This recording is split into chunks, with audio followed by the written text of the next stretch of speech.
Bonjour, je suis dans la joie de vous retrouver à nouveau dans ces temps d'études bibliques que nous avions du reste commencé avec vous depuis un certain temps. Aujourd'hui, nous parlerons essentiellement de la prière.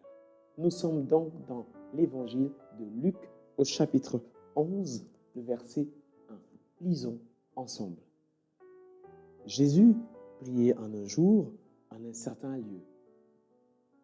Lorsqu'il eut achevé, un de ses disciples lui dit, « Seigneur, enseigne-nous à prier, comme Jean l'a enseigné à ses disciples. » Le verset 2, il leur dit, « Quand vous priez, dites, Père, que ton nom soit sanctifié, que ton règne vienne. Donne-nous chaque jour notre pain quotidien. » Reprenons le verset 2, encore une fois ensemble. Allons-y. Il leur dit, quand vous priez, dites, Père, que ton nom soit sanctifié, que ton règne vienne. Donne-nous chaque jour notre pain quotidien. Et aujourd'hui, l'intérêt pour nous, c'est de parler de cette réponse que Jésus a donnée spécialement à ses disciples, à savoir, au verset 2, dites Père. Lorsque nous rentrons un petit peu dans la configuration, connaître un petit peu le contexte dans lequel ceci s'est déroulé, il nous est raconté ici comment est-ce que Jésus allait en un certain lieu, à un moment donné, à un moment précis, pas à tout endroit, il se retirait donc pour prier. Jésus faisait des miracles, guérissait les malades, prêchait l'évangile. Et il y a des moments précis, le Seigneur Jésus se retirait. Il se retirait pour aller prier. Tantôt, il allait à la montagne. Et lorsqu'il montait pour prier, il s'éloignait donc de ses disciples. Il allait à l'écart de tout le monde. Il s'éclipsait, comme on peut le dire aujourd'hui. Et donc, il se mettait à l'abri de tout ce qui pouvait déranger ce moment intime qu'il passait avec son Père. Vous savez, les disciples sont des Juifs à la base. C'est des personnes qui connaissaient déjà comment prier parce que les Juifs avaient la Torah. Vous voulez, on peut dire, ils avaient l'Ancien Testament. Vous savez, chez les Juifs, tout jeune enfant à l'âge de 12 ans se rendait déjà au temple avec les parents. Ainsi, l'enfant pouvait déjà apprendre la Torah, connaître les lois de Moïse. On inculquait aux enfants de leur jeune âge le Dieu de leur père, des générations en génération. Donc, ces enfants-là, à l'âge de 12 ans, savaient comment prier. Et donc, vous avez lu certainement avec moi que Jésus aussi, avec ses parents, se sont rendus au temple. À l'âge de 12 ans, Jésus a commencé à parler de choses qui dépassaient presque l'entendement de tout le monde.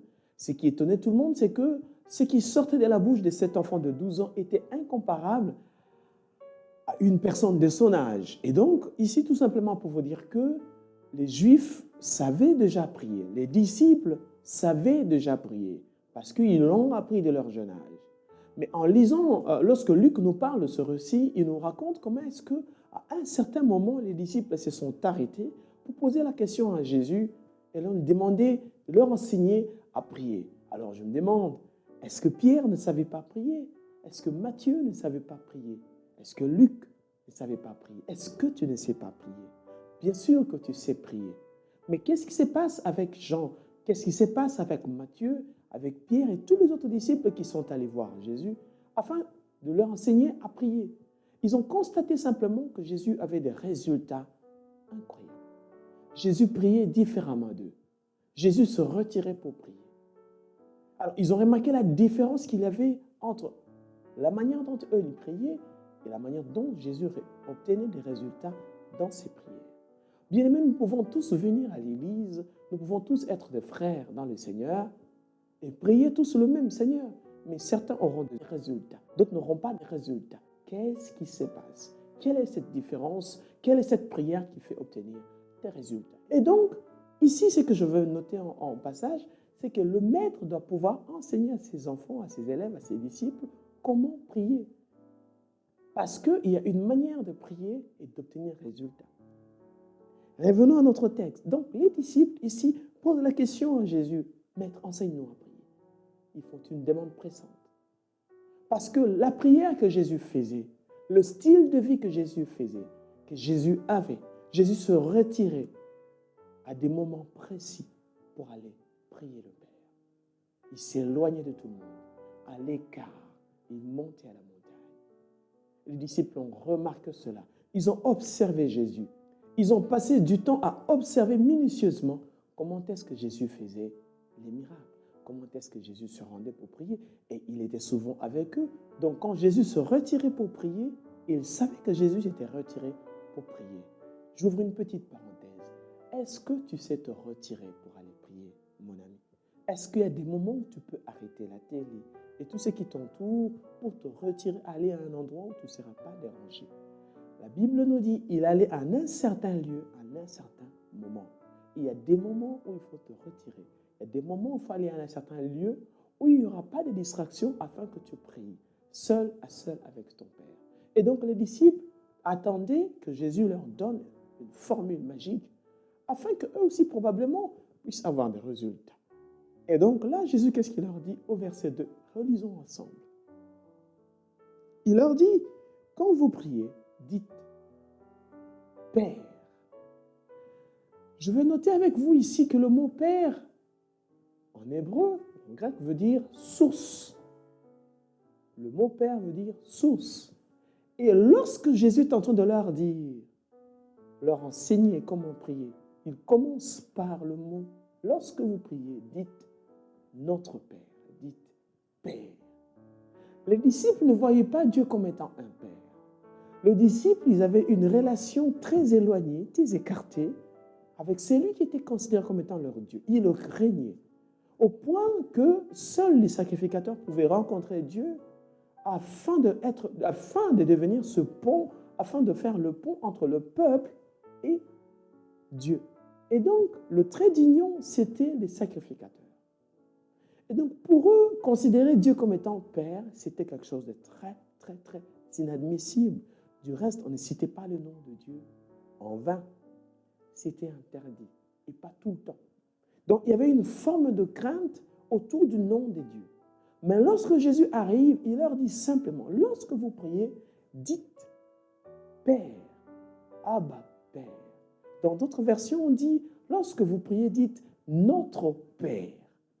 Alors, ça veut dire s'approprier de ce Dieu, le considérer comme étant son Père.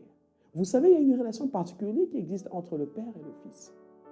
Une relation que seul le Fils et le Père entretiennent dans une certaine mesure d'intimité et dont le serviteur ne peut pas donc avoir les mêmes privilèges. Pour qu'un serviteur puisse avoir les mêmes privilèges qu'un fils, se comporter de la manière d'un fils, il doit quitter la nature, la stature, ou je dirais, il doit quitter son niveau de serviteur pour se placer au niveau de fils afin d'hériter cette relation légitime et intime qu'un fils puisse avoir avec un père. Donc, lorsque le Seigneur Jésus leur dit, dites notre Père, il veut simplement leur dire, appropriez-vous de ce Dieu, faites-en votre papa. Dites papa, dites Father, Père, Abba Père. Il veut leur montrer que l'attachement ou la relation qui doit exister entre vous et Dieu doit être une relation de père et fils. Placez-vous devant lui comme un fils. Lorsque vous allez vers lui, comportez-vous comme des fils. Alors là, il peut vous entendre. Et donc les disciples ne pouvaient pas considérer Dieu comme étant leur père. C'était inadmissible. Et Jésus est en train de dire, lorsque vous priez, dites notre source qui est aux cieux. Il veut dire notre source, parce que le mot père en hébreu veut dire la source, ma source. Où se trouve ta source? Ta source se trouve-t-il dans la famille, dans les acquis, dans ton intelligence, dans tes provisions? Ou ta source se trouve au ciel? Il dit notre Père qui est aux cieux. Ma source qui est éloignée. C'est-à-dire que ce n'est pas une source terrestre où les gens peuvent, à des moments particuliers, te ravir. Ce n'est pas une source qui peut disparaître. Ce n'est pas une source qui tire sa racine des humains. Ce n'est pas une source qui vient comment dirais-je, d'une nation, d'un État, d'un président. C'est une source intéressante qui vient d'en haut. Une source que personne ne peut fermer, arrêter. Ma source est au ciel.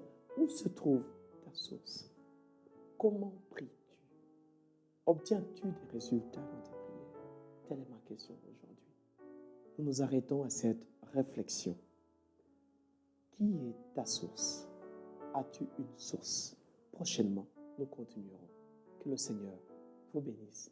Au revoir et à très bientôt.